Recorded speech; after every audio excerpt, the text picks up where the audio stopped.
We're making part 2 of the viral sensation. What about a bacon cheeseburger tortilla skewer? We just knocked it out of the park. Let's go. The best way to start a bacon cheeseburger viral tortilla skewer is to start with a crap load of bacon, and that's what we're doing. We got 2 packs, and we're gonna cook it all up, make sure we reserve some of that bacon grease for later. While the bacon's cooking, I'm gonna make a burger sauce, which has a secret ingredient. Spoiler alert, I'm gonna share it with you. I truly believe that it makes the biggest difference. I got a little vegetables to prep, and it should be pretty easy. Let's make the burger sauce. Worcestershire sauce, dill relish, ketchup, mustard, and of course mayonnaise was in the bottom. Garlic, sugar, and black pepper. Give this a mix, and I'll show you my secret ingredient. Completely optional, but if you hear me out and think about it, beef and horseradish. You're making a burger, but you never have horseradish on the burger. My secret ingredient is horseradish. I know it sounds crazy, just try it. If you don't like it, next time you make it, don't add it. Make fun of me all you want to. To be honest with you, I don't know if it's because of age or because of how old. When I say age, 2 parts. The original grater I had, I think we had it before we were even married. I was going to say, I think we got it for our wedding. Yeah, so it's 20 years old. I think it's dull. But I see this on social media a lot, and I'm like, man, I got to try it out. So I will leave a link. I don't know how well it's going to do. I'll let you know. Let me play around with it. But truth be told, you can make fun of me all you want to. I got tired of grating my knuckles, my fingers, leaving meat inside the cheese. Like, you know, you get down that cold butter, the cold cheese, and all of a sudden you're putting all that pressure on there and you slip. It happens. It just happens. So I'm gonna try this thing out. You can just set it on the counter. You can lock it like that. Doesn't move. And then all of a sudden you can grate your cheese. So I'm gonna look forward to using it. Like I said, if you guys want to message me or something like that, see how much I really like it, I'll let you know truthfully. But I'm gonna use it today. And like I said, I'll leave a link if you guys are interested. I think it should completely outperform that old school box grater style. 1 block extra sharp cheddar.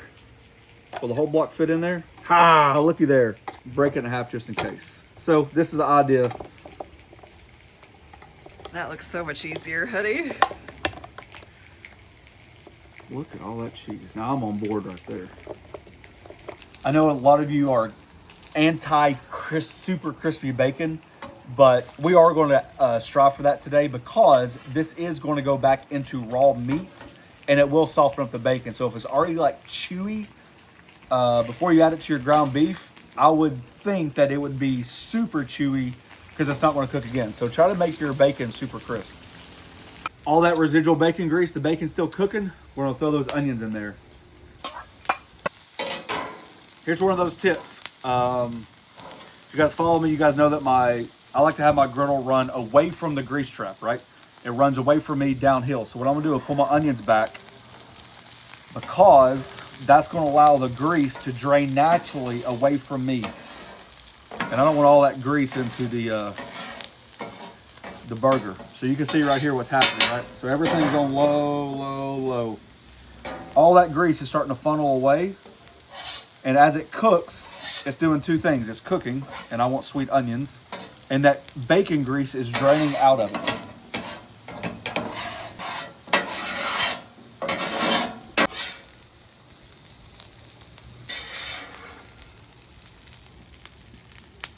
Bacon is done. I'm gonna give it a quick chop. Remember, you want this bacon small because the larger pieces probably will have the tendency to cut through the tortilla, and that's not what we're looking for. So take your time and do a good, clean, small chop. All right, we got everything ready. So this is my thinking. We got the whole block of cheddar cheese. We got some onions cooked in the bacon fat. We got the ground beef, about 3 pounds, and 2 packs of bacon that's been cooked, finely chopped, and I've reserved some of the bacon to garnish over the end, okay? A little W sauce, only because I feel like I like it. You do you.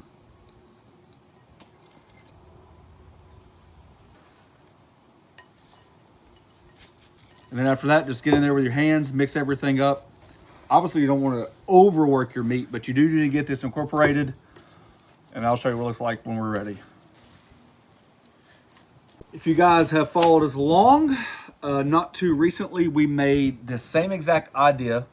And we did it Mexican style. You guys absolutely love the idea. And in the video, I said, I really want to do like a Mediterranean style. Here we are doing a bacon cheeseburger. It just hit me more than Mediterranean style. So the good thing about this is you can really be as creative as you want. You know, I was even thinking about like an Italian style. Like even what if we did like pizza style, right? A hot Italian sausage, maybe some sweet hot peppers. You could mix it with a little marinara sauce, something like that. And then some vegetables like pepperoni chopped up, you know, and then added the whole thing. So you can get as creative as you want. You're just going to line up your tortillas as much as possible. Believe it or not, most tortillas are not perfectly round, so you want to match them. If you need to rotate them, you can. See that? And just want to come up here and trim the edges off.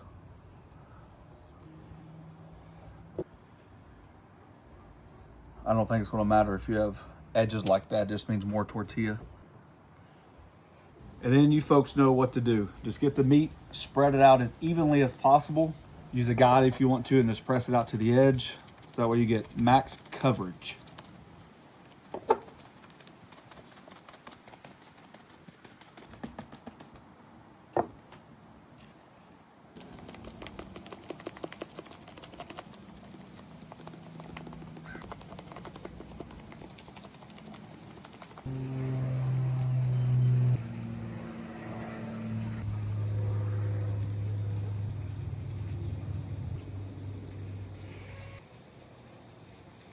And now you can just take this and kind of press it out, back of a spatula, something like that. You just want to form everything as even as possible, okay? Because it's going to try to cook even on the griddle. That's what we're looking for right there. It's like a burger lasagna. Well, ain't that the truth? Then we're just going to cut it in half and make our skewers. So we're going to cut it half, half, half, half, half. Let's see, right in the middle. Make a good clean cut.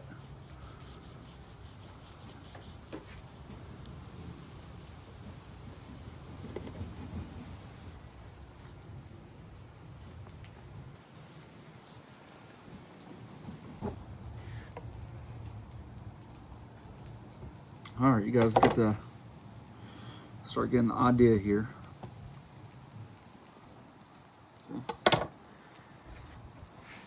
Same thing. Come back with a knife, spatula. Just try to make it even as possible.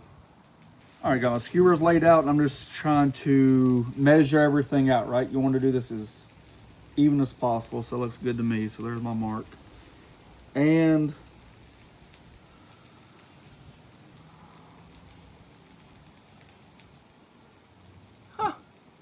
Looky there. Looks perfect. is that on camera? Yep. Huh? That'll work. Good enough for government work. Hang on.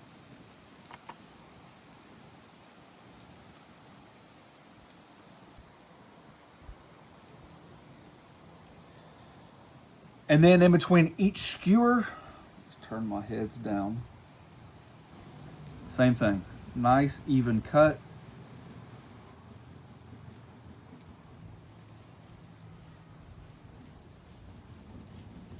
All right, got the griddle on about a medium low because this will take a while to cook. So you don't want this thing rocking, right? It's a super dense. And try to get that contact patch, especially for the first side, because that could be your presentation side.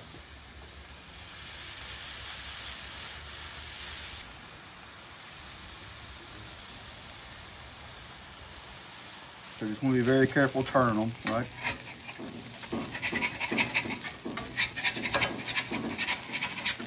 See what we can come up with. Oh yeah.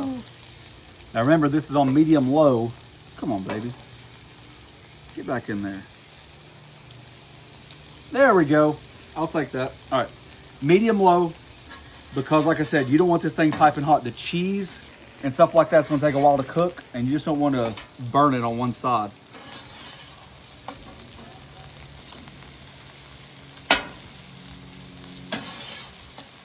All of them have, or all of them, let's see. Let me rephrase that. All of these have been flipped all the way over 4 times, but I cannot stress enough the importance of a thermometer. I don't care the brand, you just got to trust it. I use a Thermopin. I don't care if it's indoor or outdoor cooking, right? The fall's coming up, you got the turkeys and all that stuff. Please just invest in a good, accurate pin, because as you can see, it looks like it's done, but we're only in the 140s. This I think was 120. So if we're looking at the ground beef with all that stuff in there, it's going to be a little bit hotter. So let's bring it up to about 160 degrees, which should be good.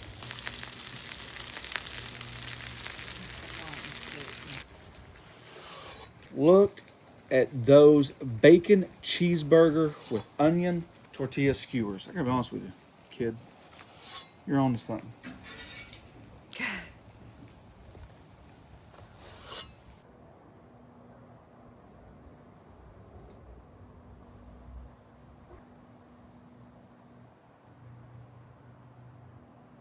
If you don't want to drizzle with a sauce, don't drizzle with a sauce. I saved some of that bacon.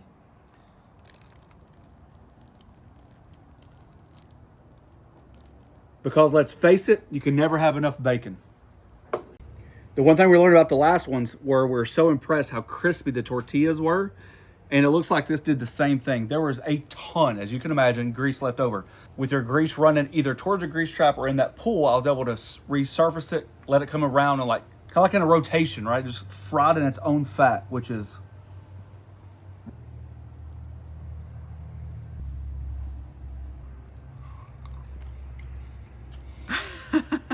I always know when it's good. You have a tell. Like, you couldn't play poker because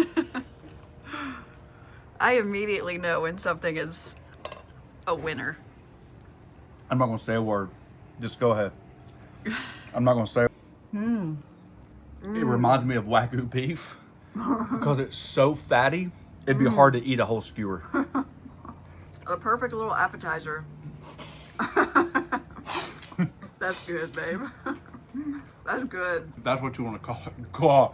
You know how there's some like viral videos you see, like trends, and you're like, that is so stupid. But like this one is actually legit. Like this one is actually tastes amazing. I wouldn't say I like it better than Mexican. I think it's stronger. It's more intense. It has more flavor. Maybe I was a little bit hesitant. The beef flavor is really there. You know, it could be because of Smash That too, which really just amplifies the beef flavor.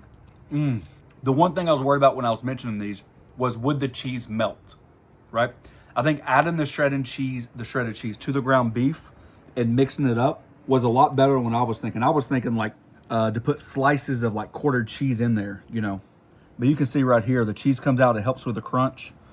They're not dry at all, even though we cooked to about 160 degrees. The tortillas are able to grab that fat.